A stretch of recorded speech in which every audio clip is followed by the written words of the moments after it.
Дали Македонската православна црква може да биде добитник од големиот раскол во православниот свет кој ескалираше деновиве со прекинувањето на односите меѓу Московската и Цариградската патриаршија? По одлуката на Вселенскиот патриарх Вартоломеј да ја признае Украинската православна црква, дојде очекуваниот жесток одговор од Русија кој од корен ги менува односите во целата православна екумена. Според познавачите речи се известно може да се случи актуелната поделба да се зацементира, а двете најмоćни православни цркви да ги групираат околу себе останатите православни браќа, со што практично ќе имаме два православни центра кои ќе делуваат независно еден од друг. Тоа меѓутоа значи дека МПЦ би можела да го добие признавањето на автокефалноста само од едната група, бидејќи принципот дека сите православни цркви мора да се согласат со нејзино признавање повеќе не важи.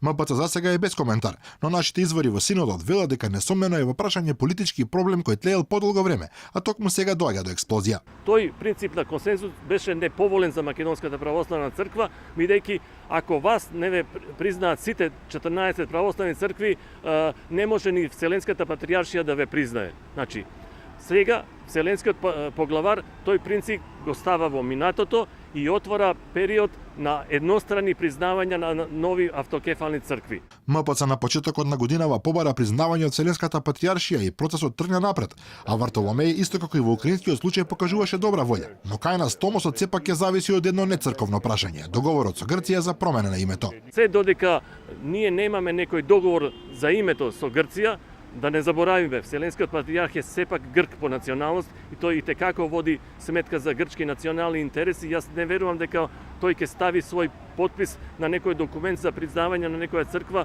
во држава што го носи уставното име Република Македонија. Судирот меѓу Руската православна црква и Вселенската патриаршија може да се гледа и како дел од големите геостратешки игри во кои се вклучени најмоćните држави во светот, а се поврзува со украинскиот конфликт, балканските превирања и кризата на Блискиот исток. Истовремено на Московската патриаршија би можел да ја го отвори патот за остварување на долгогодишната амбиција да стане нов центар на православниот свет, иако повеќе од јасно е дека дел од црквите, особено оние кои имаат грк на чело, тешко би се согласиле со таквата опција.